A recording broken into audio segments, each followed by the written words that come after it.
सिद्धाणं नमो आयर्याणं नमो वज्जायाणं नमो लोये सव्वसाहुणम् एषो पञ्च नमुक्कारो सव्वपापप्रणाशनो मङ्गलाणं च सव्वेसिं पद्मं वै मङ्गलम् मङ्गलं भगवान् वीरो मङ्गलं गौतमप्रभो मङ्गलं स्थूलिभद्राद्या जैनधर्मोऽस्तु मङ्गलम् ओङ्कारबिन्दुसंयुक्तं नित्यं ध्यायन्ति योगिनः कामदं मोक्षदं चैव ओङ्काराय नमो नमः अज्ञानं तिमिरान्धानं ज्ञानाञ्जनशलाकया नेत्रम् उन्मीलितं येन तस्मै श्रीगुरवे नमः सर्वारिष्टप्रणाशाय सर्वाभीष्टार्थदायिने सर्वलब्धिनिदानाय श्रीगौतमस्वामिने नमः।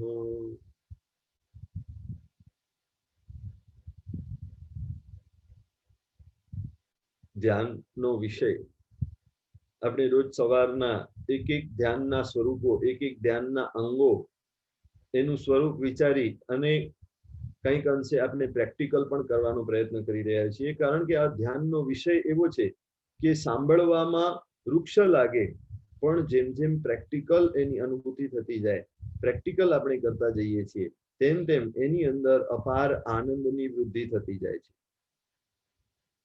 શ્રીપાળ રાસની અંદર કહેવામાં આવ્યું છે કે વારંવાર જ્યાં જ્યાં અને જે સમયે જે વખતે શ્રીપાળ કુમારને જ્યારે જ્યારે વચ્ચે વચ્ચે સમય મળતો ગયો તેમ તેમ એ નૌપતજીના ધ્યાનની અંદર લીન થતા ગયા છે. શ્રીપાળ રાજા, આજે આપણે શ્રીપાળ રાજાનો રાસ વાંચીએ કે શ્રીપાળ રાજાની કથા સાંભળીએ તો એમાં આપણને શ્રીપાળ રાજાને શું રિદ્ધિ સિદ્ધિ પ્રાપ્ત થઈ એ જ દેખાય. શ્રીપાળ રાજા કેવી રીતે આટલા બધા વિશાળ સામ્રાજ્યને જીત્યા, કેમ આટલા એમના લગ્નો થયા, અપાર ધન સંપત્તિ વગેરે પ્રાપ્ત થઈ, એક એક દેશની અંદર જ્યાં જ્યાં એ જતા ગયા ત્યાં ત્યાં કેવી રીતે એ પરમ ઐશ્વર્યને પામતા ગયા એ બધું આપણને દેખાય. પણ એની પાછળનું જે કારણ હતું, એની પાછળનું જે કારણ હતું એ નૌપતજીનો ધ્યાન હતું. નૌપતજીની માત્ર આરાધના કરી નથી, પણ નૌપતજીની સાધના કરી છે. સાધનાની દ્રષ્ટિએ નૌપતજીને પોતાના આત્માની સાથે આત્મસાત કરેલા છે, એકાકાર કરેલા છે, અને એટલે એ નૌપતજીનું ધ્યાન ધ્યાવે અને નૌપતજીના અધિષ્ઠાયક અથવા શિવચક્રના અધિષ્ઠાયક વિમલેશ્વર દેવ એ દોડીને આવી જતા. નૌપત ધ્યાન કરનારના એની સહાયતા માટે અધિષ્ઠાયકોને પણ હાજર થવું જ પડે છે. માત્ર બહિર્ક્રિયા નથી. શ્રીપાલ કુંવરની સાથે મૈણા સુંદરીની પણ માત્ર બહિર આરાધના નથી. શ્રીપાલ રાસની અંદર એનું વર્ણન આવે છે. એમના દ્વારા કરાયેલું અનુષ્ઠાન એ અમૃત અનુષ્ઠાન હતું. અમૃત અનુષ્ઠાન એટલે શું? તો કે અમૃત અનુષ્ઠાનની અંદર એવો વિસ્મય જાગે, એવો પુલક જાગે, પરમાત્મા પ્રત્યે એવો અહોભાવ હોય, અને એ એટલા અંદરના અહોભાવ પૂર્વક આ કરાતી ક્રિયા છે, અને એના કારણે એ અમૃત ક્રિયા તત્કાળ ફળ આપે છે. તત્કાળ, એટ ધેટ વેરી મોમેન્ટ તત્કાળ એ ફળે છે. આજની ક્રિયા કરેલી હોય અને આજે જ એનું ફળ પ્રાપ્ત થાય એવા એમના અનુષ્ઠાનો બની ગયા. શ્રીપાલ રાસની અંદર એક પ્રસંગ આવે છે કે જેમાં મૈણા સુંદરીને ઘણા વખતથી શ્રીપાલ કુંવર દૂર છે અને પોતાના સાસુમાની સાથે મૈણા રોકાયેલા છે, ઘણા બધા વ્યથિત છે, ચિંતિત છે. શ્રીપાળને ઘણા વખતથી મળવાનું મન થઈ ગયું છે, અને ત્યારે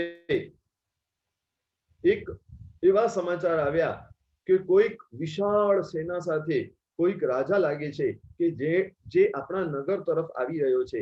આખું નગર ભયભીત થઈ ગયું છે.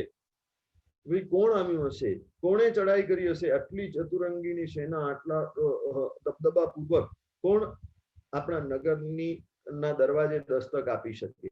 અને બધા જ ગભરાઈ ગયા છે, બધા જ ડરી ગયા છે.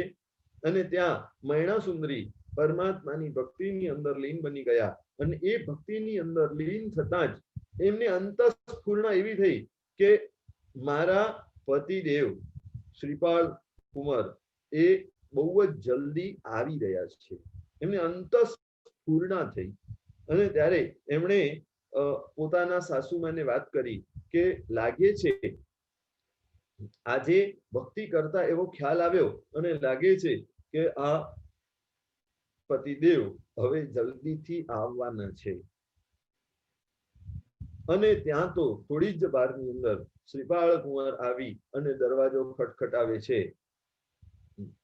ઓન ધેટ વેરી મોમેન્ટ ભક્તિનો પ્રભાવ, એ ભક્તિની અંદર એટલા બધા લીન બની ગયા હતા, પરમાત્મા ધ્યાનની અંદર એટલા બધા લીન બની ગયા હતા કે અધિષ્ઠાયકોને પણ હાજર રહેવું પડે અને એમના કાર્યો બધા ઓટોમેટિકલી સિદ્ધ કરી આપવા જ પડે. અને સિદ્ધ કરી આપવા નહીં, એમના કાર્યો ઓટોમેટિકલી સિદ્ધ થતા જાય. સાથે સાથે એમના સંપર્કની અંદર આવનારા, એમને અનુકૂળ થનારાના પણ કાર્યો થતા જાય છે. નૌપતજીના ધ્યાનનો આવો અદ્ભુત પ્રભાવ છે. વારંવાર શ્રીપાલ રાજાના રાસની અંદર કે શ્રીપાલ કથાની અંદર આ વાત આવે છે. સિરી સિરીવાલ કહાની અંદર રત્નશેખર સુરીજી મહારાજાએ પણ વારંવાર લખેલું છે કે શ્રીપાલ કુંવર વારંવાર નૌપતજીના ધ્યાનની અંદર સરી જતા. અને એ ધ્યાનની અંદર સરી જવું એટલે શું કે માત્ર આપણે જે પ્રાયોગિક આપણે પ્રયોગના ધોરણ ઉપર કરીએ છીએ એટલા પૂરતો જ નહીં, એનાથી અંદર ઊંડાણમાં ઉતરી અને એ નૌપતજી ભગવંત સાથેનું પોતાનું અભેદ કનેક્શન, ડાયરેક્ટ કનેક્શન એ સાધી શકતા હતા. એટલે કે પોતે જ્યારે ધ્યાન કરવા બેસે ત્યારે જે ધ્યાનની સિદ્ધિ છે, મેં તમને કહ્યું હતું કે ધ્યાન ક્યાં સુધી કરવાનું, તો ધ્યાનની સિદ્ધિ ન થાય ત્યાં સુધી. ધ્યાનની સિદ્ધિ શું, તો કે છે કે જ્યારે ધ્યાતા અને ધ્યેય બંને એક બની જાય ત્યારે એ ધ્યાનની સિદ્ધિ છે.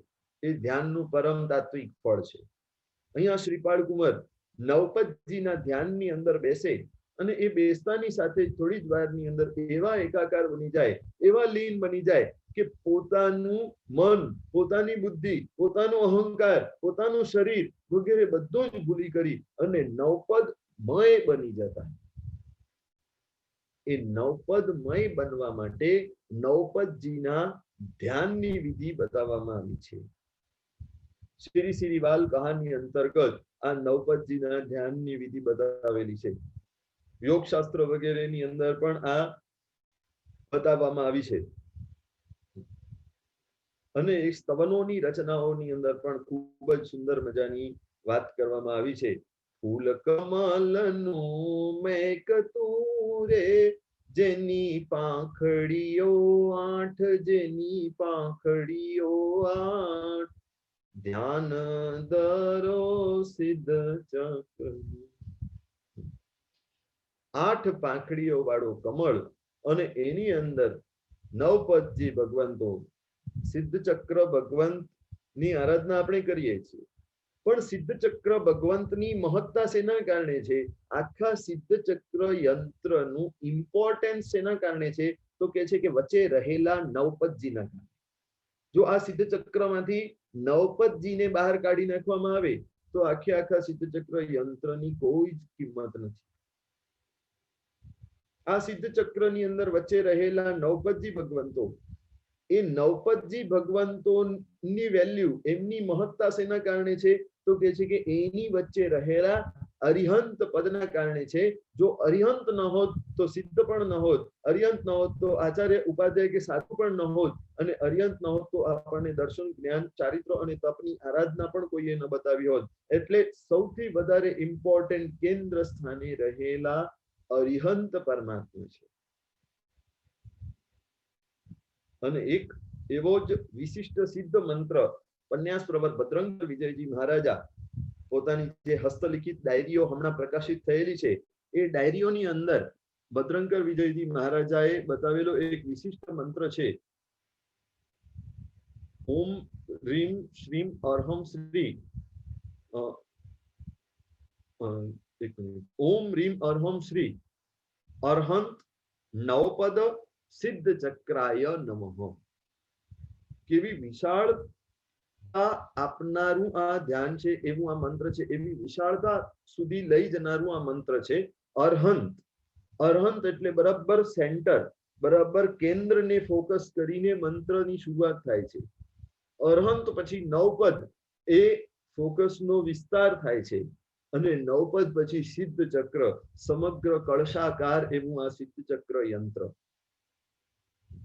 આ એક જ મંત્રની અંદર આવી વિશિષ્ટ 3 અવસ્થાઓના ધ્યાનની જાતની વાત આવી ગઈ છે. આ નવપદજી ભગવંતો જીન શાસનમાં સર્વશ્રેષ્ઠ તત્વો છે. આજ સુધીમાં તમે ઘણા પ્રવચનો, ઘણા વ્યાખ્યાનો નવપદજી ભગવંતની ઉપર સાંભળ્યા હશે. ઘણીવાર આંબિલની ઓળીની અંદર શ્રીપાળ રાજાનો રાસ પણ હોય, શ્રીપાળ રાજાની કથા ચાલતી હોય, અને સાથે નવપદજી ભગવંતોનું ઇમ્પોર્ટન્સ બતાવવામાં આવતું હોય. આવું તો આપણે ઘણીવાર સાંભળ્યું. પણ નવપદજી ભગવંતોની સાથે અભેદ મિલન આપણું ક્યારે થશે? જે અભેદ મિલન નવપદજીની સાથે શ્રીપાળ કુમાર પોતે કરી શકતા હતા, એની પ્રેક્ટિસ આપણે ક્યારે કરીશું? કે માત્ર સાંભળીને હરખાયા કરીશું તો ભાઈ શ્રીપાળ રાજાને આવી રીતે આ વસ્તુઓની પ્રાપ્તિ થઈ, ઓહો ધન્ય છે, ધન્ય છે, ધન્ય છે. આપણાથી તો આ ન થાય, આપણાથી આ ન થાય એમ કરીને ચૂપચાપ બેસી જઈશું. કથાઓ સાંભળવા માટેની નથી, કથાઓમાંથી મંત્ર, કોઈએ કહ્યું છે કે મંત્ર ફરી પાછો રિપીટ કરજો. ઓમ રીમ શ્રી અર્હંત નવપદ સિદ્ધ ચક્રાય નમઃ. હું આવતીકાલે એનો પિક્ચર તમને મોકલી દઈશ. ઓમ રીમ શ્રી અર્હંત નવપદ સિદ્ધ ચક્રાય નમઃ. એની આખી વિધિ પણ બતાવેલી છે. એમના જ અક્ષરોની અંદર આખી વિધિ સહિતનો એક ચિત્ર તમને મોકલી આપીશ. આવતીકાલે સ્ક્રીનની ઉપર તમને ડિસ્પ્લે કરી દઈશ.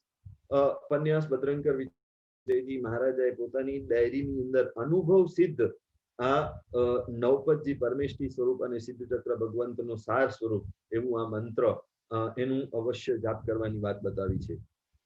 આપણે વાત કરી રહ્યા છીએ નવપદજી સાથેના અભેદ મિલન.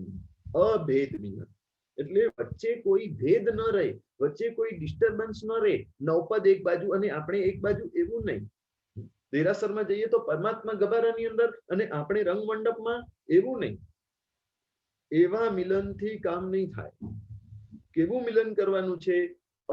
અભેદ મિલન, જ્યાં વચ્ચે ભેદ ન હોય, જ્યાં વચ્ચે ડિફરન્સ ન હોય, શરીરો પણ જુદા ન હોય, એના આત્મતત્વની અંદર આપણું આત્મતત્વ ભળી જાય. એમના આત્મ પ્રદેશોની અંદર આપણા આત્મ પ્રદેશો એકાકાર થઈ જાય. આ છે અભેદ મિલન. નવપદજીના ધ્યાન દ્વારા નવપદજી સાથેનું આ અભેદ કનેક્શન આપણને કનેક્ટ કરવાનું છે. આપણે આંબિલની ઓળીઓ વર્ષની અંદર બે વખત આવે છે, અને બે વખત આપણને નવપદજી ભગવાન સાથેના કનેક્શનનું સૂચન કરતી જાય છે. બીજા બધા જ પર્વો વર્ષમાં એકવાર આવે, પણ આ આંબિલની ઓળી બે વાર આવે. જાણે વારંવાર 6 મહિને આપણને જાગૃત કરતા હોય કે નવપદજીને જો ભૂલી ગયા હો તો ફરી પાછો નવપદની આરાધનાના આ દિવસો આવે છે, ત્યારથી શરૂ કરી અને નવપદના ધ્યાનને હૃદયસ્થ કરો. કન્ટિન્યુઅસ નવપદ સાથેનું અનુસંધાન, કનેક્શન આપણું રહેવું જ જોઈએ. અને એના કારણે આ કનેક્શનનું ગેપ પછી ધીરે ધીરે ઓછું થતા.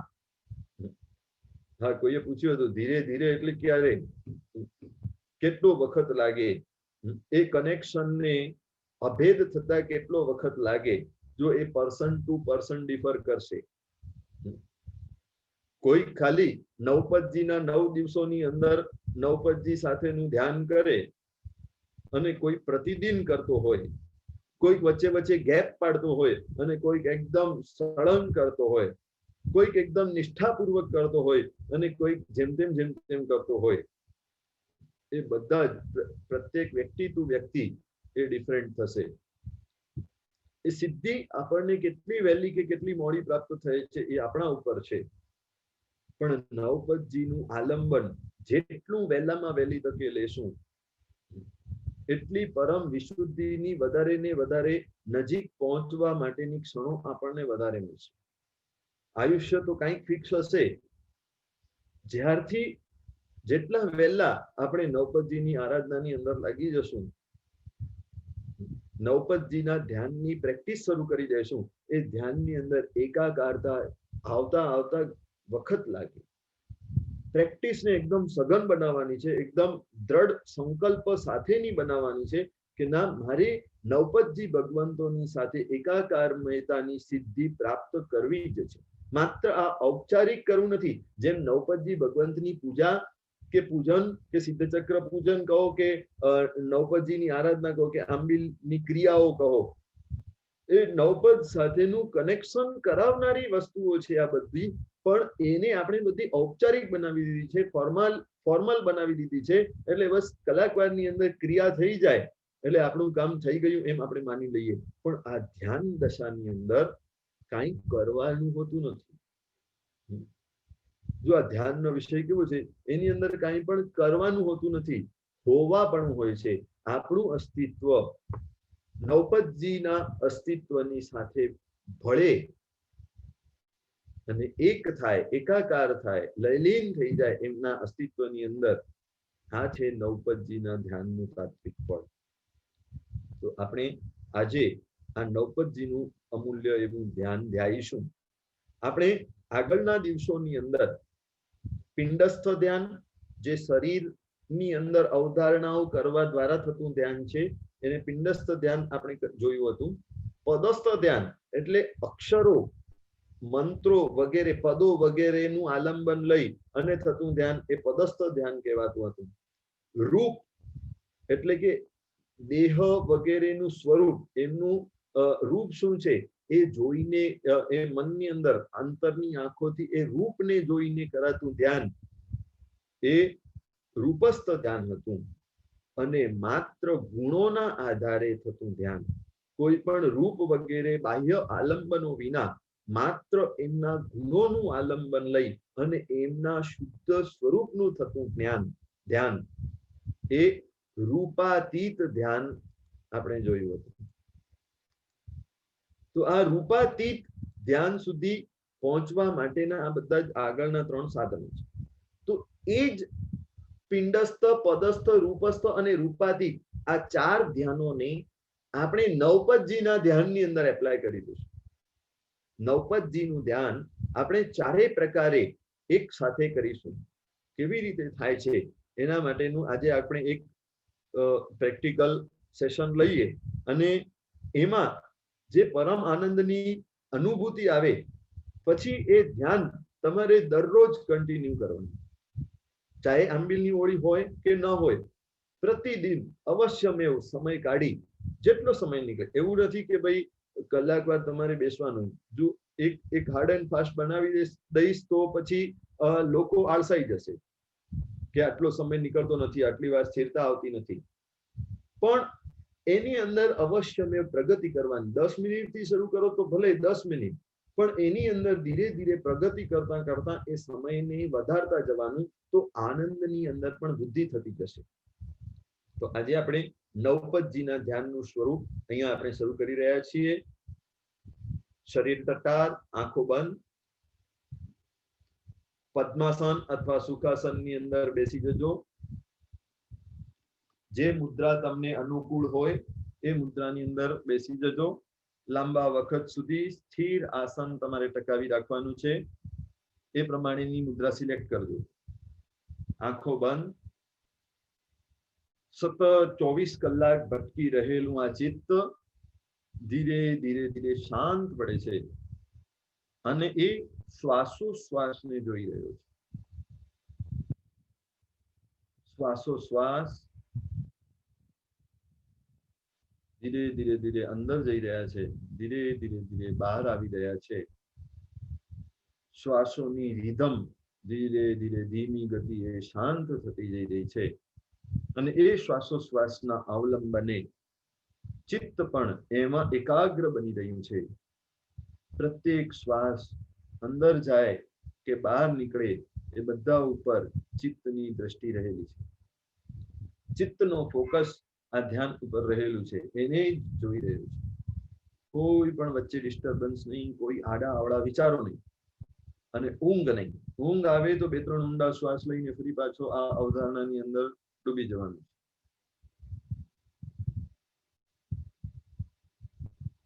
અમુક ક્ષણો સુધી જો પ્રાથમિક કક્ષાની અંદર આને ભાવ પ્રાણાયામ કહેવાય છે. કોઈ પણ ધ્યાનની પ્રક્રિયા કરતા જો ભાવ પ્રાણાયામ શરૂઆતમાં કરેલું હશે તો ચિત્ત ધીરે ધીરે શાંત એકાગ્ર થશે અને એ એકાગ્ર ચિત્ત સાથે ધ્યાનની અંદર પ્રવેશ કરીશું તો પ્રગતિ જલ્દી થવા લાગશે. એટલે શરૂઆતની 2 થી 5 મિનિટ જેટલી સમય આપણને ચિત્તને એકાગ્ર કરવા માટે ફાળવવું પડશે. બધા જ વિચારો શાંત થઈ જાય, કોઈ વિકલ્પો નહીં, કોઈ વિચારો નહીં, માત્ર શ્વાસોશ્વાસ ઉપર ધ્યાન કેન્દ્રિત કરવું. ચિત્તના વિકલ્પો શાંત થાય, ચિત્તના વિચારો શાંત થાય અને ચિત્તની દોડાદોડી શાંત થતી જાય.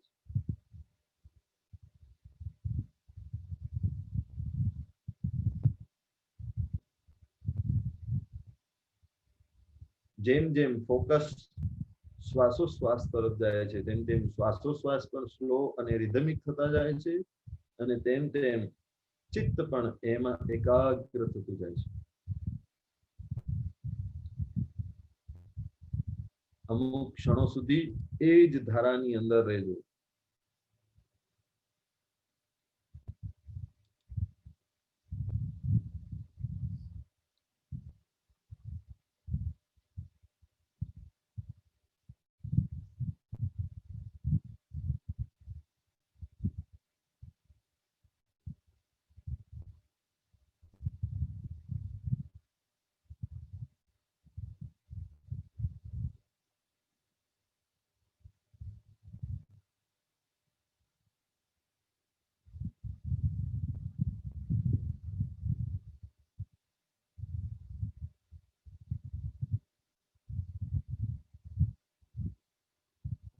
ચિત્તનું દોડાદોડી કરવાનું કામ સ્ટોપ થઈ ગયું છે અને ચિત્ત માત્ર શ્વાસોશ્વાસનું પ્રેક્ષક બનીને ડ્યુટી કરી રહ્યો છે.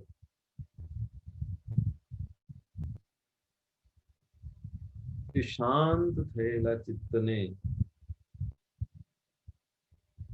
હૃદયની અંદર આપણે લઈ જશું. એ ચિત્તનો ફોકસ હૃદય તરફ લઈ જશું અને ત્યાં હૃદયમાં ખીલેલો અષ્ટદલ કમળ આપણને દેખાય છે. સુંદર મજાનો ઉજ્જવલ શ્વેત કમળ ખીલ્યો છે. ધીરે ધીરે એ વિકસિત થઈ રહ્યો છે, ખુલી રહ્યો છે અને પૂર્ણ રીતે ખુલેલા આ હૃદય કમળમાં 8 પાંખડીઓ છે. બરાબર વચ્ચે એની કર્ણિકા છે અને કર્ણિકાને ફરતે 4 દિશાઓમાં અને 4 વિદિશાઓમાં એમ 8 પાંખડીઓ છે. એ 8 પાંખડીઓની ઉપર 9 પદજી ભગવંતો આપણને દેખાય છે. એ 9 પદજી ભગવંતોને જેવું 9 પદજીનું સ્વરૂપ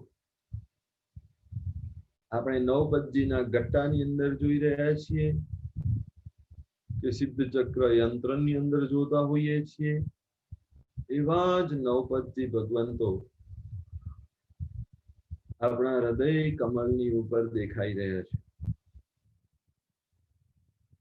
અને એ નવપદજી ભગવંતો હૃદય કમળની અંદર વિકસિત થવાના પ્રભાવે એમની પ્રચંડ ઉર્જા સમગ્ર શરીર ઉપર ફેલાઈ રહી છે. આત્માના પ્રદેશે પ્રદેશે, શરીરના પ્રદેશે પ્રદેશે, દરેક ખૂણે એક ઉજ્જવલ અને શુભ ઉર્જા ફેલાઈ રહી છે. દૂરથી આ નવપદજી ભગવંતોનું દર્શન કરી અને અહોભાવ વ્યક્ત કરીશું. એમને ભાવપૂર્વક વંદન કરીએ છીએ. નવપદજી ભગવંતની આ પિંડસ્થ ધ્યાન દ્વારા આપણે ચિંતવના કરી. હવે એક એક પદના મંત્રાક્ષરો દ્વારા આપણે પદસ્થ ધ્યાનની અંદર પ્રવેશ કરીએ છીએ. જ્યાં મધ્ય દલમાં અરિહંત પરમાત્મા બિરાજમાન છે, ત્યાં એમની થોડાક નજીક જઈ અને એમને વંદન કરવા દ્વારા ઓમ રીમ નમો અરિહંતાણમ, ખૂબ જ અહોભાવપૂર્વક અરિહંત પદને વંદન કર્યું. ત્યારબાદ પૂર્વ દિશાની અંદર જે પાંખડી છે એમાં રહેલા સિદ્ધ પરમાત્માને વંદન કરવા દ્વારા ઓમ રીમ નમો સિદ્ધાણમ.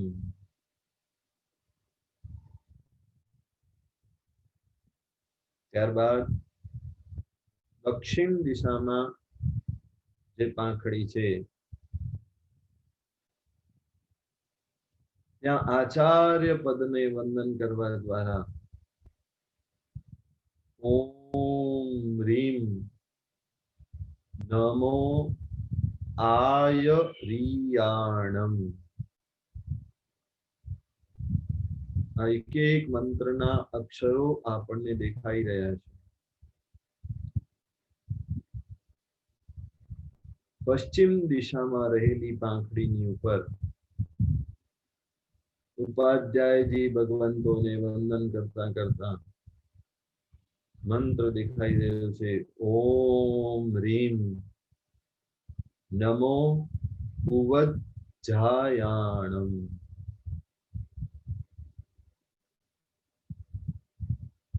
અને ઉત્તર દિશાની અંદર દર્શન કરતા કરતા સાધુ પદના દર્શન કરતા કરતા મંત્ર દેખાઈ રહ્યો છે ઓમ રીમ નમો લોએ સબ્બસાહુ.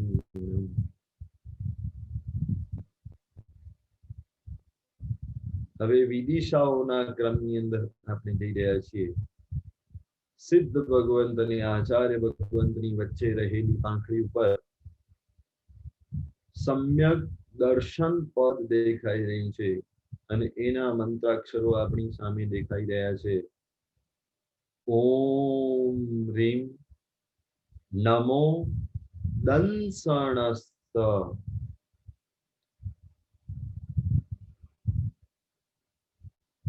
ત્યારબાદ આચાર્ય અને ઉપાધ્યાય પદની વચ્ચેની પાંખડી પર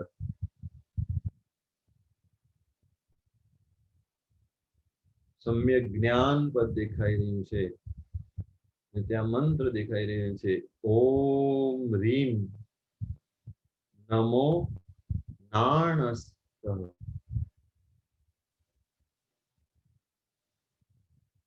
ત્યારબાદ ઉપાધ્યાય અને સાધુ પદની વચ્ચે પાંખડી પર ચારિત્ર પદ દેખાઈ રહ્યું છે અને એનો મંત્ર આપણી સમક્ષ આવી રહ્યું છે ઓમ રીમ નમો ચારિતસ્સ.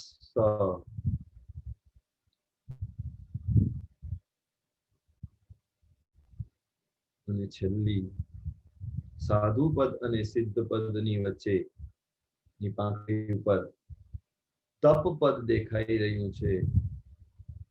ઓમ રીમ નમો તપસ્સ. આ નવ પદજી ભગવંતોના દરેકના પદો એક સાથે આપણને અષ્ટદલ કમળની અંદર આ નવે નવ પદો આપણને આપણી નજરની સામે દેખાઈ ગયા છે. આંખો બંધ હોવા છતાં પણ આ પદમયી નવપદજીને આપણે ભાવપૂર્વક વંદન કરી રહ્યા છીએ. આ પદસ્થ ધ્યાનની અવધારણા કરી. હવે રૂપસ્થ ધ્યાનની અંદર પ્રવેશ કરવા જઈશું. રૂપસ્થ ધ્યાન થશે પંચ પરમેશથી ભગવંતો. નવપદજી ભગવંતોનો રૂપસ્થ ધ્યાન નહીં થાય, કારણ કે સમ્યક દર્શન, જ્ઞાન, ચારિત્ર અને તપ આ ચારેયને કોઈ રૂપ નથી. આ તો ગુણ છે. આ આત્માના ગુણની અવસ્થાઓ છે. એટલે એ રૂપાતીત દશાની અંદર રહેશે. પંચ પરમેશથી ભગવંતોને આપણે રૂપસ્થ ધ્યાનની અંદર સ્મરીશું. બરાબર કેન્દ્રના કર્ણિકાના સ્થાને સંવસરણ સ્થિત અરિહંત પરમાત્માની એકદમ નજીક જઈ અને એમના દર્શન કરી રહ્યા છીએ. કરુણાના પુંજ સમાન છે, પરમ વાત્સલ્યમય છે. તેમના નેત્રમાંથી કરુણાની શ્વેત ધારા વહી રહી છે અને તેમાં આપણે સ્નાન કરી રહ્યા છીએ. પરમાત્માની કરુણાને આપણે ઝીલી રહ્યા છીએ. આપણા મસ્તક પર રહેલા સહસ્ત્રદલ કમલ, સહસ્ત્રાર ચક્ર, એનું બરાબર મધ્ય સ્થાન એટલે કે આપણી ચોટલીનું સ્થાન, શિખા સ્થાન, જેને બ્રહ્મરંધ્ર કહેવાય, એ બ્રહ્મરંધ્રમાંથી પરમાત્માની આ કરુણાની ધારા આપણા શરીરની અંદર પ્રવેશ કરી રહી છે.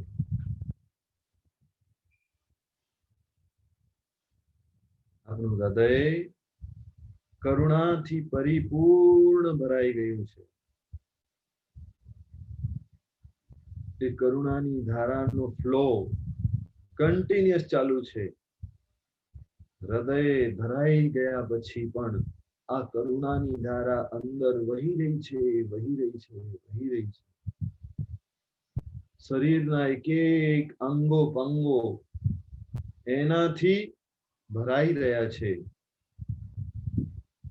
સંપૂર્ણ શરીરમાં પરમાત્માની આ વાત્સલ્યની ધારા, પરમાત્માની આ કરુણાની ધારા વ્યાપકપણે વિસ્તરી રહી છે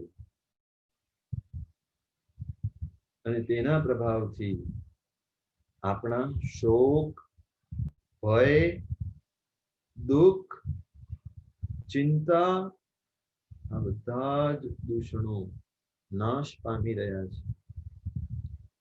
આપણા બધા જ દોષો નાશ પામી રહ્યા છે અને આપણે સુખ, શાંતિ અને આનંદની અનુભૂતિ કરી રહ્યા છે. પ્રભુ કૃપાનો આ ધોધ, એની અંદર બસ બેઠા રહેવાનું મન થાય છે. અરિહંત પરમાત્માની ઓરાનો આ પ્રભાવ છે. શ્વેત વર્ણની કરુણા ઝરતી અરિહંત પરમાત્માની જે ઓરા, વાત્સલ્યમયી જે ઓરા, એને બસ ઝીલ્યા કરીએ છીએ, ઝીલ્યા કરીએ છીએ, માત્ર ને માત્ર ઝીલ્યા કરીએ છીએ. કોઈ જ ગાય નથી, ક્યાંય જવાનું નથી, કાંઈ કરવાનું નથી, માત્ર અરિહંત પરમાત્માની ઓરામાં આપણે બેસવાનો પ્રયત્ન કરીશું. અમુક ક્ષણો સુધી અરિહંત પરમાત્માના આ ઓરા સર્કલની અંદર એમના આ પોઝિટિવ વાઇબ્રેશન્સની અંદર માત્ર બેઠા રહી, માત્ર બેસવાનું, માત્ર બેસવાનું, કંઈ જ કરવાનું નથી. ન અરિહંત પરમાત્માની અત્યારે પૂજા કરવાની છે, ન અરિહંત પરમાત્માની સામે કંઈ બોલવાનું છે, કઈ એમના સ્તુતિ કે સ્તવન બોલવાના નથી, કાંઈ જ કરવાનું નથી. માત્ર અરિહંતના સાનિધ્યમાં બેસી અને અસ્તિત્વનો આનંદ માણવાનો છે.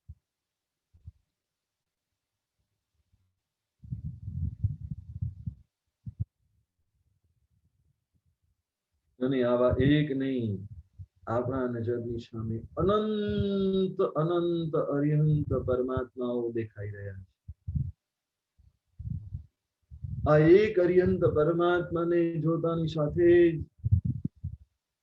ભૂતકાળ અને ભવિષ્યકાળના પણ અનંત અનંત અરિહંત પરમાત્માઓ આપણને દેખાઈ રહ્યા છે. અને એ બધા જ અરિહંત પરમાત્માનો પરમ અનુગ્રહ, આર્હંત્ય, એનો ધોધ આપણા ઉપર વરસી રહ્યું છે. જાણે કે ગણધર ભગવંતનું આ સૂત્ર ચરિતાર્થ થઈ રહ્યું હોય. તિથય રામે પશ્યંતુ અનંત તીર્થંકરોનું પ્રસાદ, અનંત તીર્થંકરોનું વાત્સલ્ય, અનંત તીર્થંકરોની કરુણાની ધારા આપણા ઉપર વરસી રહી છે અને આપણે એને જીવી રહ્યા છીએ.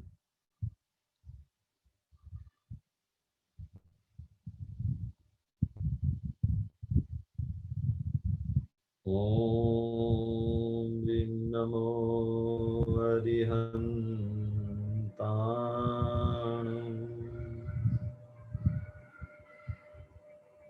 ત્યાંથી પૂર્વ દિશામાં સિદ્ધ ભગવંત પાસે ગયા. સિદ્ધ ભગવંતની એકદમ નજીકમાં આપણે પહોંચેલા છીએ. કેવા છે આ સિદ્ધ ભગવંત? પરમ વિશુદ્ધિના પુંજ સમાન છે. તેઓ અનંત, અવ્યાબાદ, સ્વતંત્ર અને સ્વાધીન સુખની અંદર મગ્ન છે. નિર્મલ છે, નિષ્કલંક છે, નિરાકાર છે, નિરંજન છે, નિરામય છે. પરમ આનંદના એ ભંડાર છે. સ્વરૂપમાં રમણતા અને સ્વરૂપની અંદર સ્થિરતા કરી રહ્યા છે. સત, ચિત અને આનંદ સ્વરૂપી છે. અનંત સિદ્ધ ભગવંતો પોતાના કેવળ જ્ઞાનમાં સમગ્ર વિશ્વના સર્વ જળ અને ચૈતન્યના ત્રણેય કાળના બધા જ પર્યાયોને જોઈ રહ્યા છે. એટલે અનંત સિદ્ધ ભગવંતોની દ્રષ્ટિમાં એમના કેવળ જ્ઞાનની અંદર હું પ્રત્યેક પળે આવી રહ્યો છું. આ સિદ્ધ ભગવંતો મને પ્રત્યેક પળે જોઈ રહ્યા છે અને માત્ર એમના જ્ઞાન દ્રષ્ટિ દ્વારા એમની જ્વલંત જે પ્રભા છે, એમના જ્વલંત જે વાઇબ્રેશન્સ છે, લાલ રંગના આ પોઝિટિવ વાઇબ્રેશન્સ, એને હું ઝીલી રહ્યો છું.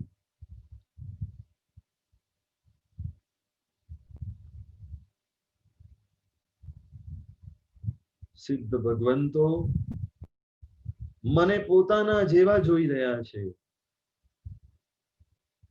તુમ પ્રભુ જાણંગ રીતિ સર્વ જગ દેખતા, નિજ સત્તાએ શુદ્ધ સહુને લેખ.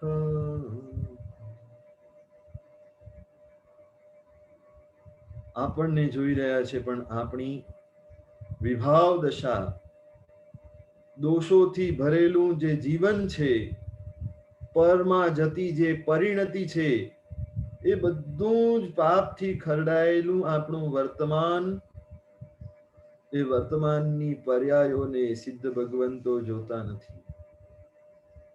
નિજ સત્તાએ શુદ્ધ સહુને લેખ.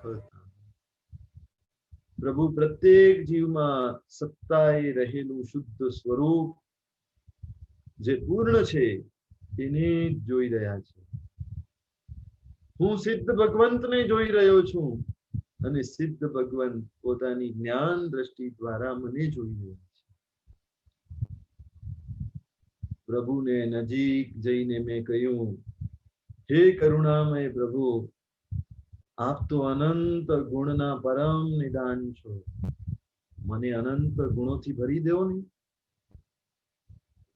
અને એ પરમાત્માની કૃપા, સિદ્ધ ભગવંતોની અનંત કૃપા આપણા ઉપર વરસી રહી છે. એમના પ્રદેશે પ્રદેશમાંથી અનંત ગુણોનો વરસાદ થવા લાગ્યો છે. લાલ પ્રભા સ્વરૂપે થઈ રહેલી આ વૃષ્ટિ આપણે આપણા આત્માના પ્રદેશે પ્રદેશે ઝીલી રહ્યા છીએ. અનંત ગુણોની આ વૃષ્ટિ, અને એમાં આપણે ભીંજાઈ રહ્યા છીએ. જાણે તુમ ગુણ ગણ ગંગા જલે, હું ઝીલીને નિર્મલ થાઉં રે. અવર્ણ ધંધો આદરું નિશ દિન તોરા ગુણ ધામ રે. પ્રભુના ગુણરૂપી ગંગા જળમાં આપણે સ્નાન કરી રહ્યા છીએ અને પવિત્ર બની રહ્યા છીએ, નિર્મળ બની રહ્યા છીએ, પરમ વિશુદ્ધ બની રહ્યા છીએ. સિદ્ધ ભગવંતોના આ ગુણોની સૃષ્ટિમાંથી ક્ષમા પણ મળી, નમ્રતા પણ મળી, સરળતા, સંતોષ અને અહિંસા પણ મળ્યા. સત્ય, અચૌર્ય, બ્રહ્મચર્ય અને અપરિગ્રહ પણ મળ્યા. દયા, દાન, પરોપકાર અને કૃતજ્ઞતા પણ મળી. મૈત્રી, પ્રમોદ, કરુણા અને માધ્યસ્થ આદિ સર્વ ઉત્તમ કક્ષાના ગુણો આ સિદ્ધ ભગવંતના અનંત અનુગ્રહથી એમની અંદરથી જ વરસ્યા અને મારા આત્માના પ્રદેશે પ્રદેશમાં જીરાઈ રહ્યા છે. ઓમ રીમ નમો સિદ્ધાણુ.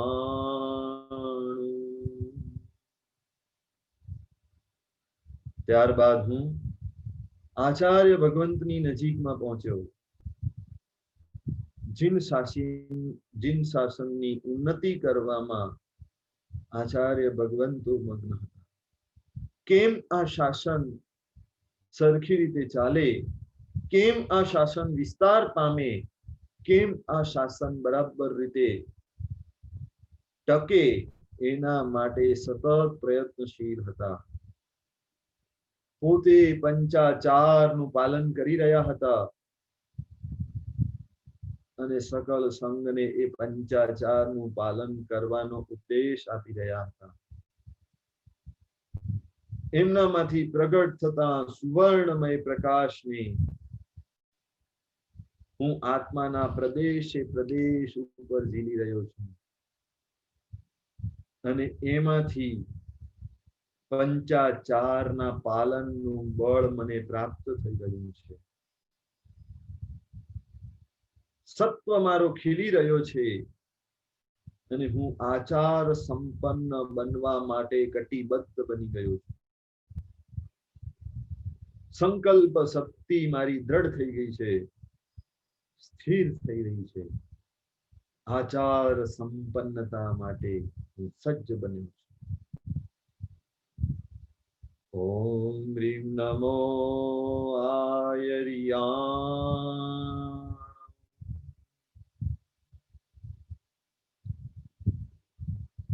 ત્યારબાદ હું ઉપાધ્યાય ભગવંતોના સાનિધ્યમાં પહોંચ્યો. અતિ નજીકથી ઉપાધ્યાય ભગવંતોને જોવાનું પરમ સૌભાગ્ય મળ્યો અને વિનય ગુણના ભંડાર સમાન ઉપાધ્યાય ભગવંતો દેખાય. દ્વાદશાંગી શ્રુત જ્ઞાન એનું પઠન પાઠન કરનારા કરાવનારા આ ઉપાધ્યાય ભગવંતો દેખાય. એમની લીલા વર્ણની અનહદ કૃપા, લીલા વર્ણમયી જે કૃપા વરસી રહી હતી એને આપણે ઝીલી રહ્યા હતા અને મારા જીવનમાં જ્ઞાનના અંકુરા સ્ફુરિત થવા લાગ્યા. જ્ઞાનની લીલાશ મારા જીવનની અંદર આવતી ગઈ. સાવ વેરાન અને ઉજ્જળ અજ્ઞાન અવસ્થાની અંદર અનંત ભવો કરી ચૂકેલો હું આ ઉપાધ્યાય ભગવંતની ઓરામાં આવતાની સાથે એમની લીલાશ જે મને સ્પર્શી એ મારા જીવનની અંદર જ્ઞાનની લીલાશ અંકુરા સ્વરૂપે સ્ફુરિત થવા લાગી છે. આ જ્ઞાન દ્રષ્ટિ દ્વારા મારા જીવનમાં પરમ શાતા, શાંતિ અને શીતળતા પ્રાપ્ત થઈ રહી છે. ઉપાધ્યાય ભગવંતોની કરુણાની ધારાના પ્રભાવે મારા જીવનમાં થોડો પણ જ્ઞાન મોક્ષ હેતુક બની રહ્યો છે. અત્યાર સુધીનું જ્ઞાન હતું માત્ર અહંકારની પુષ્ટિ કરાવનારું હતું, પણ ઉપાધ્યાય ભગવંતો પાસેથી અનુગ્રહ પ્રાપ્ત થયા પછી એ જ્ઞાન મોક્ષ હેતુક બની રહ્યું છે, સમ્યક બની રહ્યું છે. ઓમ હ્રીમ નમો વજ્જાયા.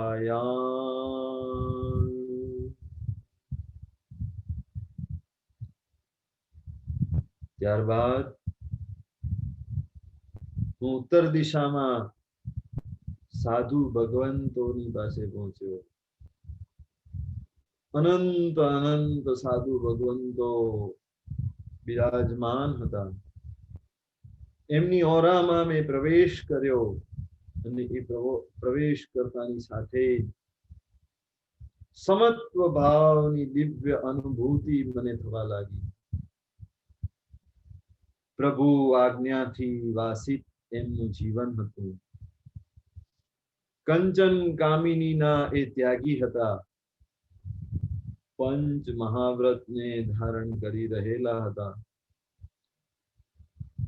કોઈક મુનિ ભગવાન જાપ કરી રહ્યા હતા, કોઈક મુનિ ભગવાન ધ્યાનસ્થ હતા, કોઈક મુનિ ભગવાન વિહાર કરી રહ્યા હતા, કોઈક ગોચરી વહોરવા જઈ રહ્યા હતા, કોઈક ગોચરી વાપરી રહ્યા હતા, કોઈક સ્વાધ્યાય કરી રહ્યા હતા, કોઈક પડીલેણ કરી રહ્યા હતા, કોઈક મુનિ ભગવાન અન્ય મહાત્માઓની વયાવચ કરી રહ્યા હતા.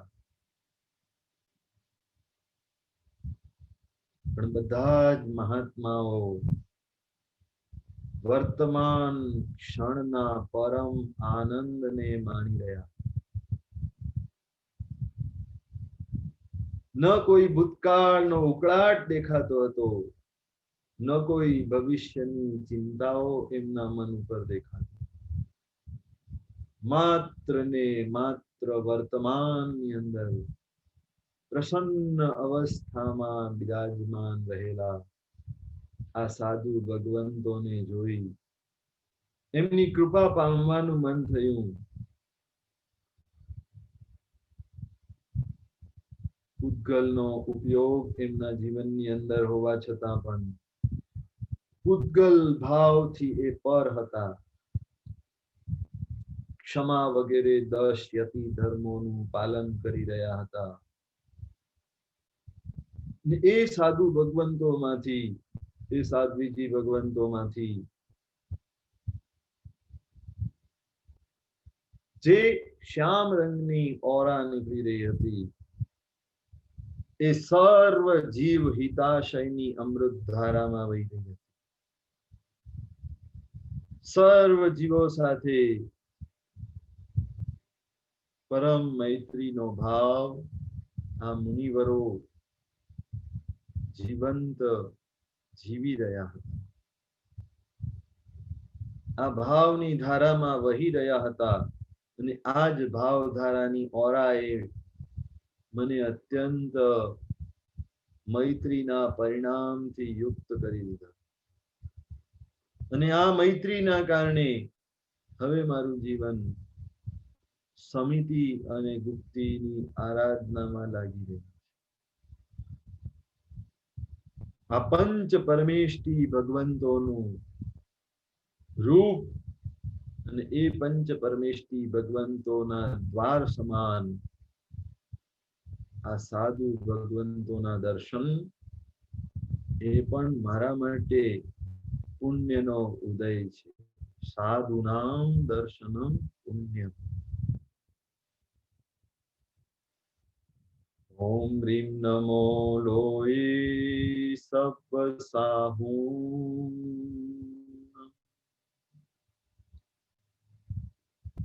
આ પંચ પરમેષ્ઠી ભગવંતોનું રૂપસ્થ ધ્યાન કરવા દ્વારા એમનું રૂપ જોયું, પણ હજી સ્વરૂપ જોવાનું બાકી છે. એમનું વાસ્તવિક સ્વરૂપ શું છે? આ તો માત્ર બાહ્ય રૂપ હતું. નવપદજી ભગવંતોનું સ્વરૂપ શું છે? અંદર શું રહેલું છે? માત્ર બહારના રૂપના દર્શનથી મને હજી તુષ્ટિ નથી મળી. મને એમની સાથે એકાકાર થવું છે. એમની ગુણ સંપત્તિને જોવી છે. એમના વાસ્તવિક સ્વરૂપને જોવું છે. હું ફરી પાછો દોડી ગયો અરિહંત પરમાત્માની પાસે. અરિહંત પરમાત્માની સામે ધ્યાન ધરીને બેસી જવાથી, અરિહંતના જ અનુગ્રહથી, એમની જ કૃપાથી જે ધ્યાનની ધારા વહી, અરિહંત તત્વ સાથે એકાકારતા થઈ અને દેખાયું કે અરિહંત પરમાત્મા 12 ગુણોથી યુક્ત હતા. સમવસરણની મધ્યમાં દેવોએ અશોક વૃક્ષની રચના કરી હતી. દેવો પરમાત્માના ઢીંચણ સુધી પુષ્પોની વૃષ્ટિ કરી ગયા હતા. પરમાત્માની માલકો શ્રાગમાં વહેતી વાણીમાં દેવો વીણા અને વાંસળીના સુમધુર ધ્વનિ નો સાથ પુરાવી રહ્યા હતા. પ્રભુને 4 જોડી ચામર દેવતાઓ વીંઝી રહ્યા હતા. આ પરમાત્માની વિશિષ્ટ ઠકુરાઈ અને પુણ્યાઈનું સૂચક હતું. પ્રભુને બેસવા માટે રત્ન જડિત સિંહાસન તૈયાર હતું. પ્રભુના મસ્તકની પાછળ ઉગ્ર તેજોમય ભામંડળ હતું, જેનાથી પ્રભુના મુખને બરાબર જોઈ શકાય. પ્રભુ સમવસરણ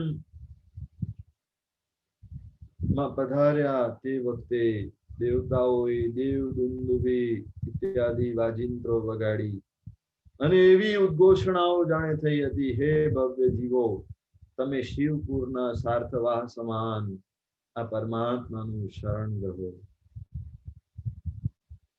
પ્રભુના શિર ઉપર 3 છત્ર બિરાજમાન હતા. સર્વોત્કૃષ્ટ ઐશ્વર્યનું એ પ્રતીક હતું. પ્રભુનું જ્ઞાનાતિશય એવું અદ્ભુત હતું કે લોકાલોકના સર્વ સ્વરૂપો સર્વ પ્રકારે પરમાત્મા જાણી રહ્યા. પ્રભુના કેવળ જ્ઞાનની બહાર કાંઈ જ રહી શકતું નહોતું. પ્રભુનું વચનાતિશય એવું અદ્ભુત હતું કે દેવ, મનુષ્ય, તિર્યંચ બધા જ પ્રભુની વાણી સમજી ગયા હતા. 35 ગુણોથી યુક્ત અને મીઠી મધુરી સાકર શેરડી જેવી પરમાત્માની વાણી. પ્રભુ રાજા, વાસુદેવ, ચક્રવર્તી, દેવો, ઇન્દ્રો સૌને પૂજ્ય બન્યા હતા. એ પ્રભુનો પૂજાતિશય હતો.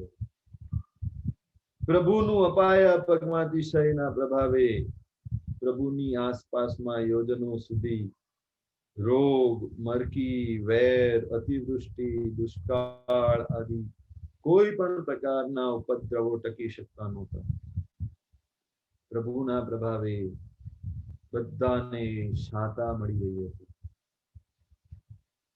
પરમાત્માની આ બાહ્ય વસ્તુઓ અને અંતરંગ ગુણો એ બધું જ મારા આત્મ સ્વરૂપને વિકસાવવા માટે સહાયક હતું. માટે આ બાહ્ય વસ્તુઓને પણ પ્રભુનું સ્વરૂપ બતાવ્યું, પ્રભુના ગુણ તરીકે એનું વર્ણન બતાવ્યું. સાક્ષાત આ 12 ગુણો જોઈને હું ધન્ય બની ગયો. હવે મારે સિદ્ધ પરમાત્માનું સ્વરૂપ જોવું છે.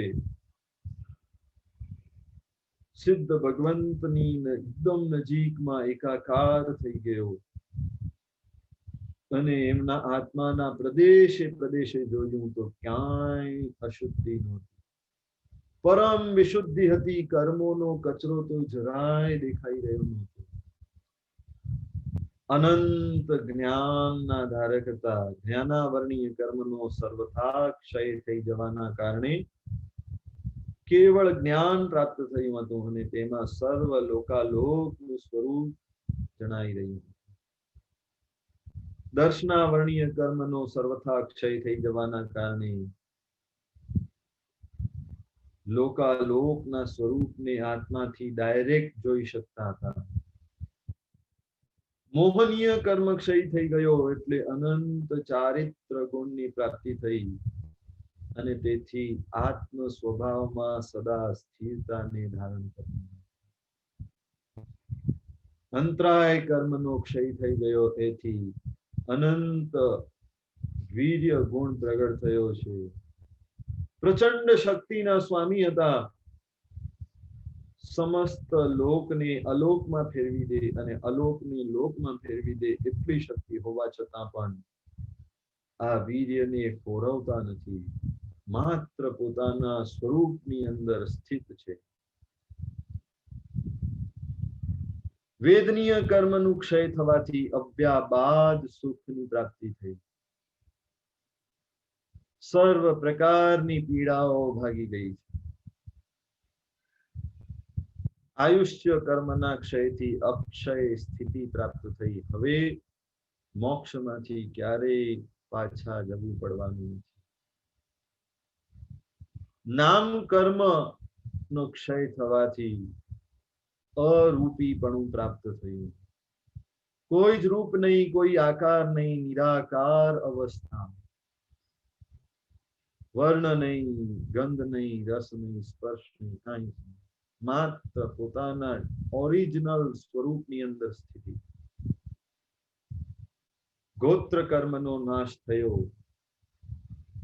અગુરુ લઘુપણું પ્રાપ્ત થયું કે ત્યાં હલકા ભારીપણું નથી, ઊંચ નીચનો વ્યવહાર નથી. આ બધો જ વ્યવહાર ત્યાં રહ્યો નથી.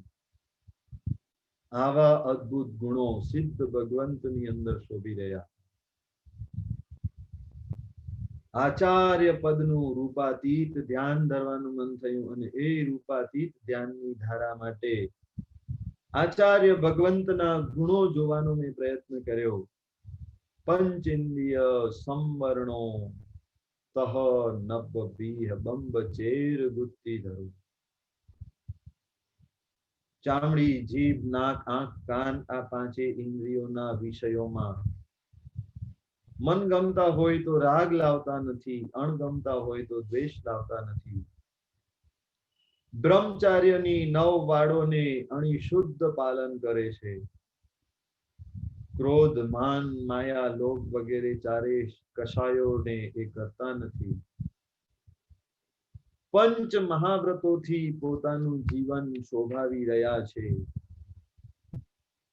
જીવનમાં જ્ઞાનાચાર, દર્શનાચાર, ચારિત્રાચાર, તપાચાર અને વિદ્યાચાર આ પંચાચારનું પાલન પોતે કરી રહ્યા છે, કરાવી રહ્યા છે. 5 સમિતિઓથી યુક્ત છે. કોઈ જીવને ત્રાસ ન થાય તેમ કાળજીપૂર્વક ચાલે છે.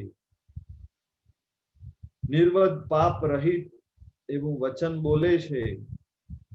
42 દોષ રહિત ગોચરી વાપરે છે. કોઈ જીવને પીડા ન થાય એવી રીતે વસ્તુઓની ને લેવા મૂકવાનું કાર્ય કરે છે. અને મળાદી નિહાર પણ જીવ હિંસા ન થાય એવી રીતે સાવધાની પૂર્વક વર્તવી રહ્યા છે. 5 સમિતિથી યુક્ત એમનું જીવન છે. 3 ગુપ્તિઓ ની આરાધના કરી રહ્યા છે.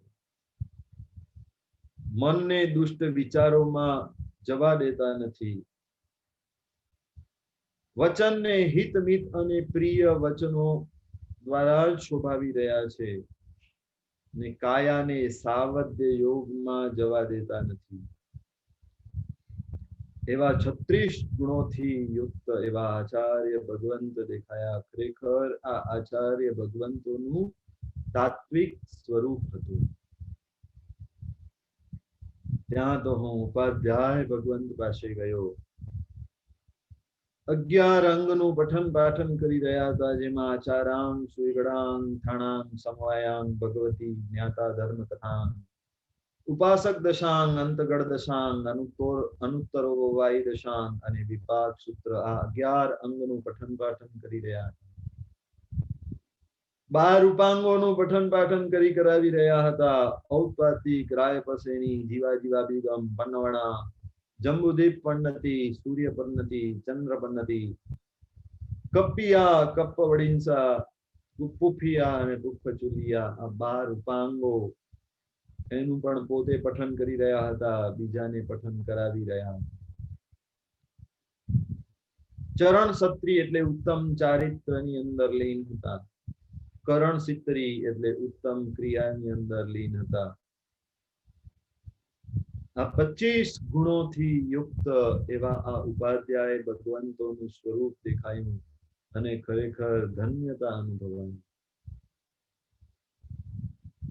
આગળ જતા સાધુ ભગવંતોના ગુણ સૃષ્ટિના દર્શન મારે કરવા હતા.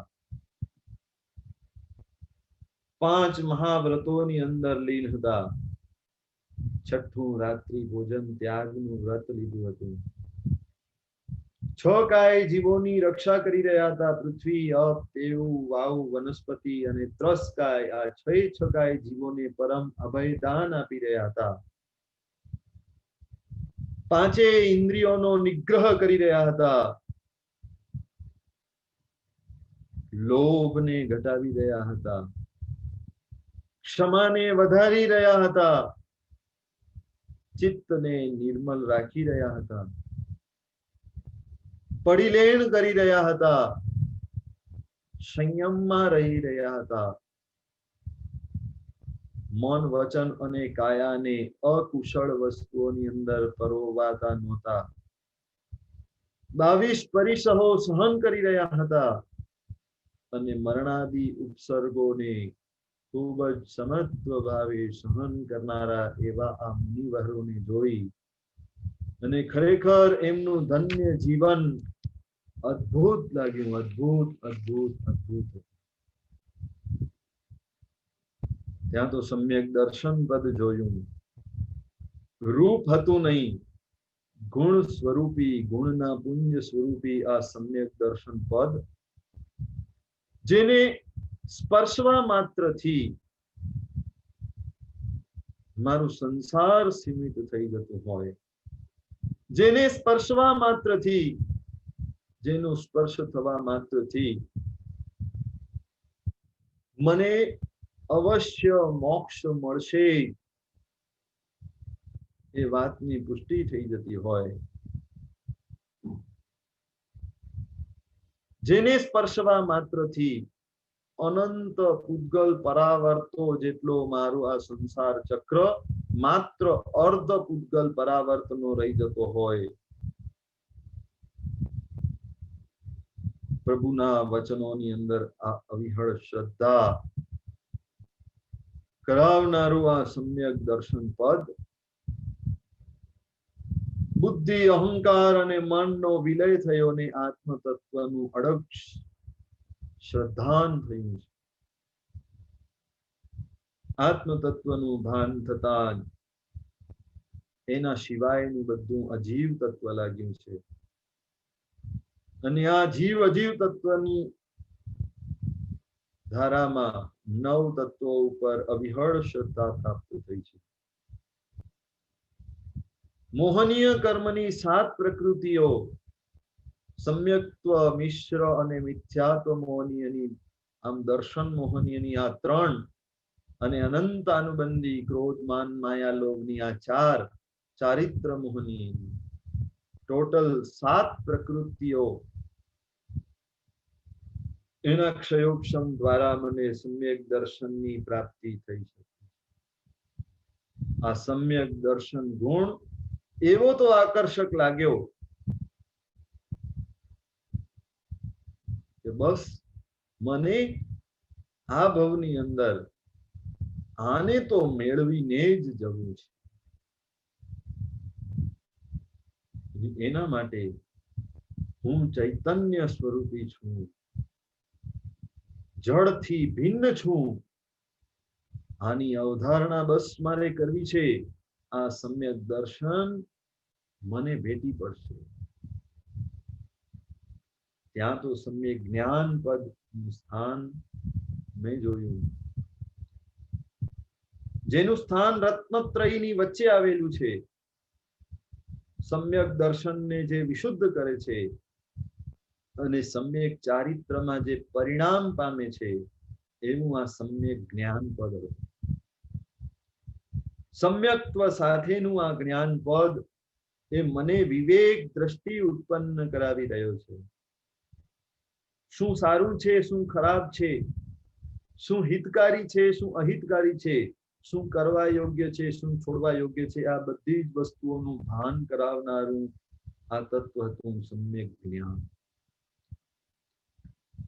શ્રુત જ્ઞાન દ્વારા હું ઊંડા ચિંતન મનનની અંદર ગયો અને એ ચિંતન મનન દ્વારા અનુભવ જ્ઞાન સુધી પહોંચ્યો. અને આ અનુભવ જ્ઞાનની પ્રાપ્તિ થતાની સાથે પ્રત્યેક શ્વાસોશ્વાસે અનંત અનંત કર્મોની નિર્જરા કરાવી શકે એવું અદ્ભુત આ જ્ઞાન ગુણ મારી અંદર વિકસિત થઈ રહ્યો છે.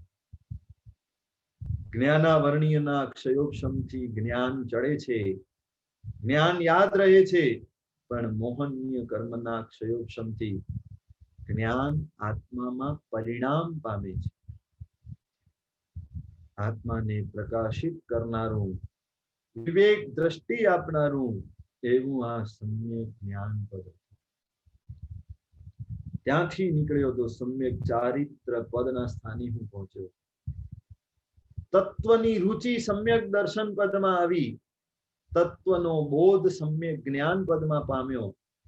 પણ એ તત્વ પરમાત્માએ બતાવેલું જે વિશિષ્ટ તત્વ એ જો આત્મામાં પરિણમન પામ્યું હોય તો આ સમ્યક ચારિત્ર પદની અંદર જ થઈ છે.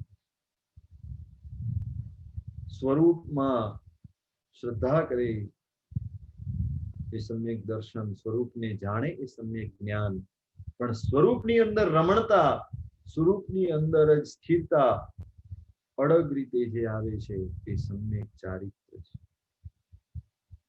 સ્વરૂપમાં ઠરવાપણું આ નિવૃત્તિમય ચારિત્ર છે, અને વિત્તિ ધર્મની આરાધના કરવાપણું એ પ્રવૃત્તિમય ચારિત્ર છે. આ નિવૃત્તિ અને પ્રવૃત્તિમય બંને ચારિત્ર ધર્મની આરાધનામાં હું પરોવવા માટે કટિબદ્ધ બન્યો છું. આ ચારિત્ર દ્વારા પ્રભુ આજ્ઞાને પાળી અને પ્રભુ સાથે અભેદ મિલન કરવાનું મને ભાવ થયું છે.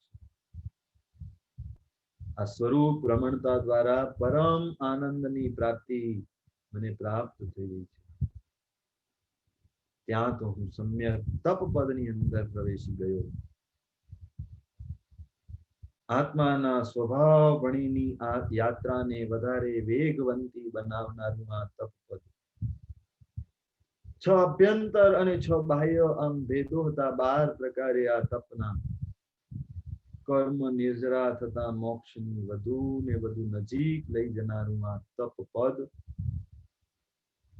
ઈચ્છા રોધે સંવરી, ઈચ્છાઓનું જ્યાં શમન થઈ જાય, 5 ઇન્દ્રિયોના કોઈ પણ વિષયો ભોગવવાની ઈચ્છા જ ન રહે, એ જ ખરું તપ છે. ઇન્દ્રિયોનું દમન, ઈચ્છાઓનું શમન અહીંયા થઈ રહ્યું છે. અને એના જ કારણે કર્મો લાગતા નથી, કર્મોની નિર્જરા થઈ રહી છે. જે તપનું માધ્યમ તીર્થંકરો અને મહાપુરુષોએ પણ લીધું છે, જે સમત્વ ભાવમાં પ્રતિષ્ઠિત કરે છે, બાહ્ય તપની પ્રેક્ટિસ અભ્યંતર તપ તરફ લઈ જઈ રહી છે. અને આ અભ્યંતર તપ વિકસિત થતા અનંત કર્મોની નિર્જરા સાથે હું સિદ્ધ પદની એકદમ નજીક પહોંચી રહ્યો છું. તપ પદ એકદમ સિદ્ધ પદને જોડાઈને રહેલું છે. ને તપ પદ કર્મોની નિર્જરા કરાવવા દ્વારા સિદ્ધ પદની નજીકમાં લઈ જનારું છે. એવું આ સમ્યક તપ પદ હતું. આ 9 પદોનું મેં સ્વરૂપ જોયું, ગુણાત્મક સ્વરૂપ જોયું, રૂપાતીત સ્વરૂપ જોયું, અને આ 9 પદમય બની જવા લાગ્યો. આ પ્રત્યેક ગુણો મારા આત્માની અંદર પણ છે, એને પ્રગટ કરવાના હવે ભાવ જાગ્યા છે. 9 પદનું આલંબન લેતા જ ખ્યાલ આવ્યું કે હું જ 9 પદમય છું. 9 પદ અને મારી વચ્ચે કોઈ જ ભેદ નથી. 9 પદમય એવા મારા આત્માને 9 પદ સાથે હું અભેદ અનુસંધાન દ્વારા જોડી રહ્યો છું. અને મારા આત્મ તત્વની અંદર પ્રદેશે પ્રદેશે આ 9 પદને હું ઝીલી રહ્યો છું. આ 9 પદજી ભગવંતોના ધ્યાન દ્વારા 9 પદ સાથેના અભેદ મિલનને હું પામી રહ્યો છું. ધન્ય બની રહ્યો છું, ધન્ય બની રહ્યો છું, પરમ આનંદને પ્રાપ્ત કરી રહ્યો છું, પરમાનંદ સ્વરૂપી બની રહ્યો છું. 9 પદમય બની રહ્યો છું, 9 પદમય બની રહ્યો છું, 9 પદમય બની રહ્યો છું, 9 પદમય બની.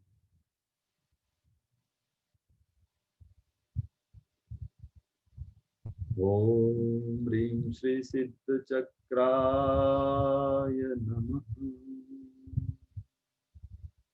આ ધ્યાન અવસ્થામાંથી આપણે બહાર આવીશું તો એક પરમ સ્ફૂર્તિનો અનુભવ થશે. એક કંઈક જુદા જ અનુભવને અનુભૂત કરી શકીશું. આ પિંડસ્થ, પદસ્થ, રૂપસ્થ અને રૂપાતીત ચારેય પ્રકારના ધ્યાનો આપણે 9 પદના ધ્યાનની અંદર સમાવી લીધા. જો કોઈ ઉત્કૃષ્ટ તત્વ જીનાગમોની અંદર હોય, જીન ધર્મની અંદર હોય, તો આ 9 પદ સિવાય બીજું કાંઈ જ નથી. એકમાત્ર એનું જ આલંબન લઈ લઈએ તો પણ કાફી છે. આ 9 પદજીનું આલંબન સદાય આપણા હૃદયની અંદર વસે અને એના કારણે આપણો આત્મા 9 પદમય બને એવા જ શુભ ભાવો સાથે આ ધ્યાનની ધારાને આજે અલ્પ વિરામ આપીએ છીએ. જીનાજ્ઞા વિરુદ્ધ કંઈક બોલાવ્યું હોય તો ઈચ્છા કરો. રણિકભાઈ પ્રણામ. અવર્ણનીય. 9 પદની આરાધના, 9 પદનું ધ્યાન, એવી પ્રતીતિ થઈ કે હું બધા સાથે અંગત વાર્તાલાપ કરી રહ્યો હતો એવી અનુભૂતિ થઈ. ખૂબ ખૂબ અનુભૂતિ થાય, વધારે ને વધારે થાય એવી અભ્યર્થના. અને તમારી આ ધ્યાનની ધારા હંમેશા ચાલુ રહે અને બધાને પ્રભાવિત કરે એવી અભ્યર્થના અને આશા. અને કોઈનો ચેટમાં પ્રશ્ન નથી, એટલે કોઈનો હશે તો પછી કાલે કે પરમ દિવસે આપણે નક્કી કરીશું. સાથે લઈ લઈએ. આપણે માંગલિક સંભળાવો અને સર્વ તપસ્વીઓ એને સાતા હશે. જય જિનેન્દ્ર. શિવમસ્તુ સર્વજગતા પરૈતનિરતા ભવन्तु ભૂતગણા દોષા પ્રયાન્તુ નાશમ સર્વત્ર સુખી ભવતુ લોકઃ હામેમિ સર્વજીવે સર્વે જીવા ખમન્તુ મે મિત્તિ મે સર્વભૂતેષુ વૈરમજ્જન્મ કેણૈ ઉપસર્ગાક્ષયં યન્તિ છિદ્યન્તે વિઘ્નવલ્લયા मनः प्रसन्नतामेति पूज्यमाने दिनेश्वरे सर्वमङ्गलमाङ्गल्यं सर्वकल्याणकारणं प्रदानं सर्वधर्माणां जयति सर्वश. બધા જ તપસ્વીઓ સાતામાં રહેજો.